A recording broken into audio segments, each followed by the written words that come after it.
In our first story, President Akufo-Addo has turned on the valves for the use of natural gas from Ghana's gas field on the 450 megawatt car power ship for generation of power. And this follows the relocation of the car power ship from its original location in Tema to the Second-D naval base in the western region, and the subsequent conversion of some 90% of its engines from being initially dependent on heavy fuel oils to natural gas currently. President Akufo-Addo says the conversion of car power ship is in alignment with the promotion of the use of gas as the primary fuel source for generation of power by government.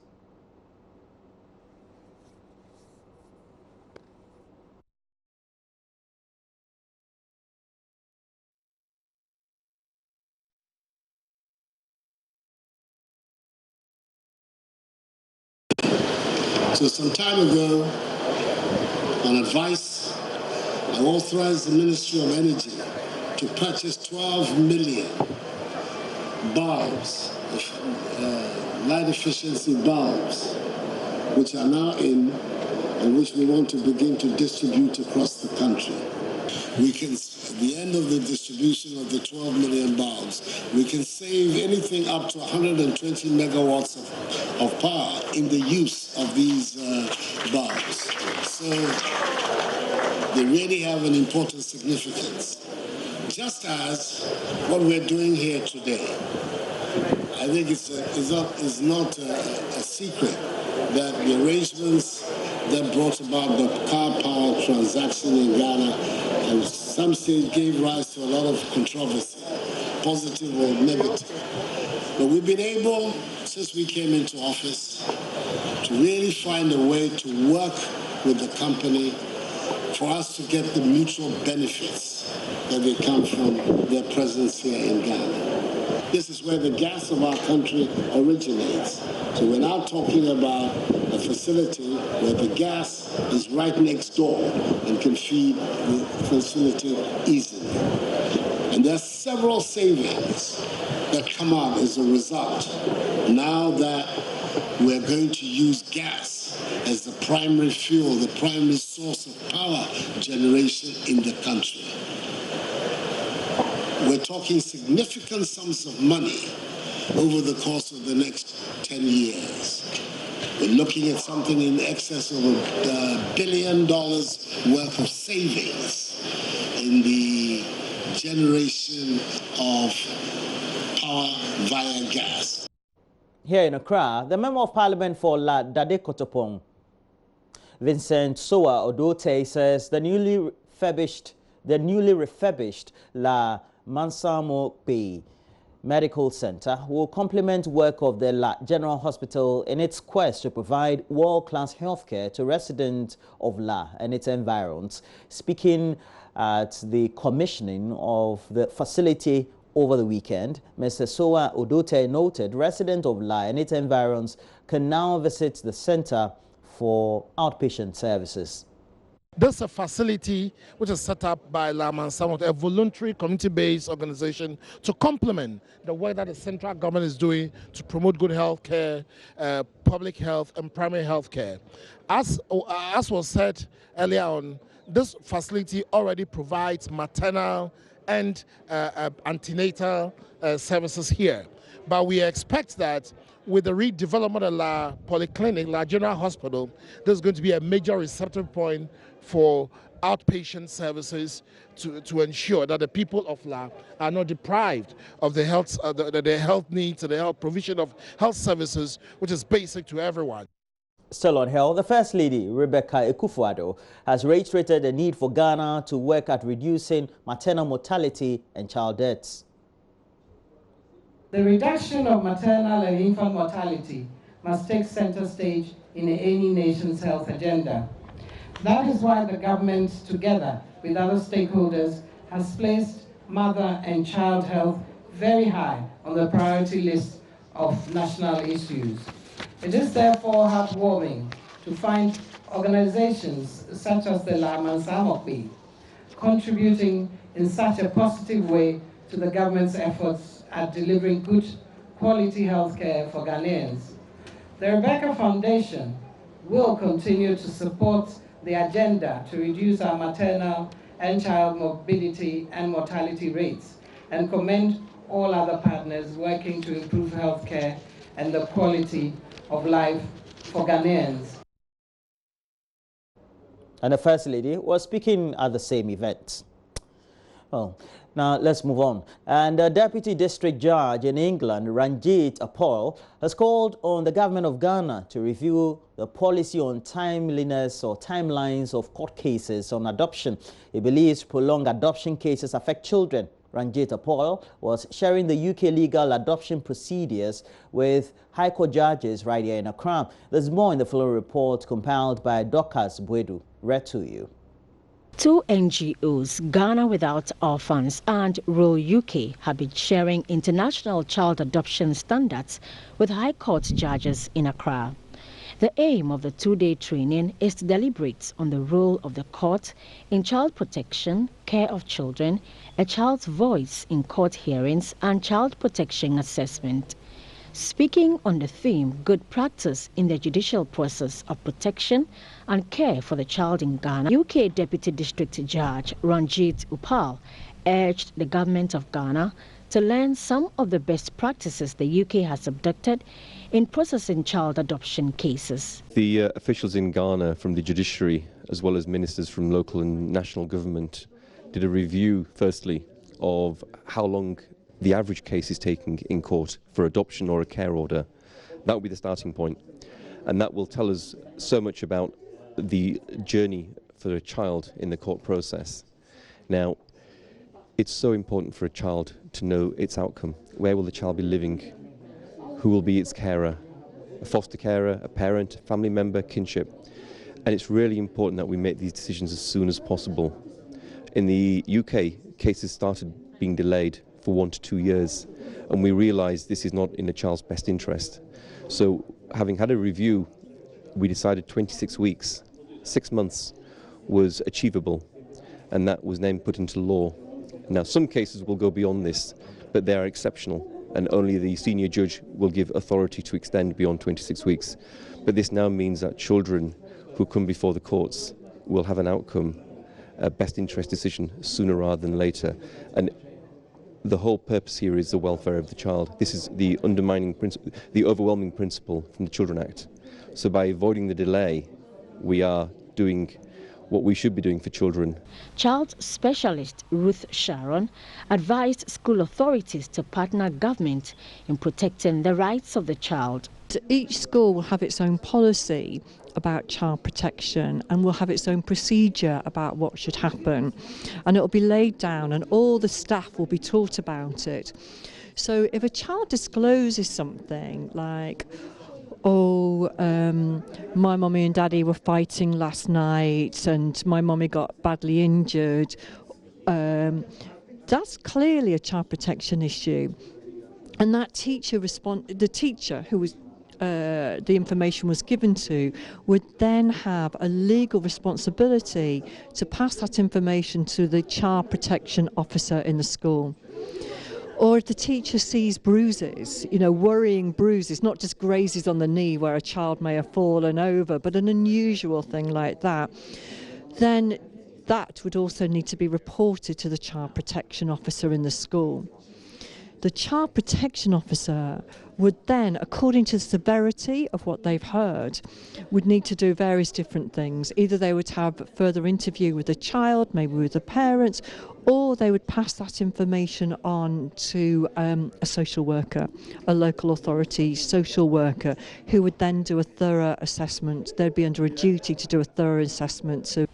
She also encouraged leaders of faith-based organizations to monitor wards in their care to detect any anomaly. Well, it's the inspiring story of the man whose humanity pushed him to go the extra mile and beyond his normal duties to get help for an ailing baby suffering a deteriorating heart disease. Richard Jesse, a sales agent at Stanbic Bank, rallied his colleagues to raise a whopping $17,500 in 3 weeks for Yusuf Abdul Rauf, when he realized the baby's mother, a customer of the bank, sought a loan which would not have covered the entire cost of treatment. JoyNews editor Taraba Kumsin has the rest of this inspiring story.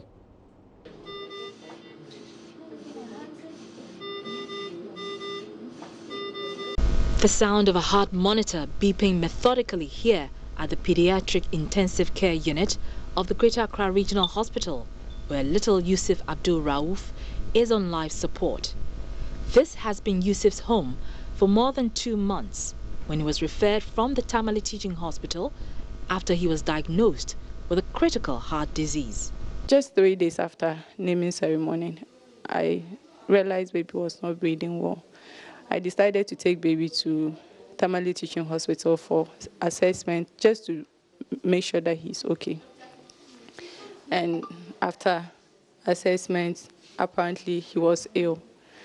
The doctors there assessed further and told us he had heart murmurs, and then referred us to Accra for echo and further management. And when we came to Accra, Dr. Yao, the name of the cardiologist who is seeing him, did the echo, and this is where we landed ourselves, that he has a critical congenital heart disease, transposition of the great arteries, ventricular septal defects, and patent foramen ovale. That's Yusuf's mother, Mariah Suleimana. She says she almost lost hope when doctors here told her about the gravity of her son's condition. And it is a complex condition, as head of the pediatric ICU, Dr. Shalene Kilba explains. He's got what we call a transposition, which essentially means a switch in the big vessels that come in and out of the heart. Okay, so you have a vessel that's going from the heart to your lungs, and then it comes back to the heart, and then the heart then pumps to the rest of the body. So these two big vessels that take blood out and into the heart have been switched. Yes. So the blood the vessel that's supposed to provide blood to the body is rather connected to the side that it pumps now to the lungs. So essentially, the big vessels have been switched around, and so those need to be switched back into position. Treatment for this condition does not come cheap. Doctors told the young boy's mother she would need $27,000 to treat Yusuf for the complex procedure which is not done in Ghana. Mariah frantically sought a loan of 30,000 cedis from her banker Stanbic through her relationship manager Richard Jesse, whose decision to go the extra mile changed her fortunes, literally. When I got to the ward, wow, it was trouble for me. What did you see? I saw a baby Yusuf who needed help. I don't know, I just felt the baby lying there needed help. So I asked the woman again, this thing you see is sickness or is just small? It's not something small. So I asked her what actually is wrong with the baby. Then she started narrating the story to me that she gave birth 4 weeks ago and the baby is suffering from hole in heart and other things. So just hearing the story, I was troubled. I was so troubled that I told myself I can't do anything within the income scope that I have. So I asked her, would it be okay if I take pictures? So when I got the pictures and I took a small video of it as well, I came back and that was the beginning of the story. Senior managers here at Stanbic, Nanasewa Bosman and Mauku Afajinu, say the bank encourages its staff to look out for areas where they can make a big impact in their communities. Sometimes the big impact comes from the small things we do. Our relationship officer who spoke to the mother then comes back and makes sure that the loan is quickly given to the mother and then tells the rest of us that this is the situation. What can we do as individuals and as staff and as human beings to help this mother in the spirit of Christmas, in the spirit of touching a life?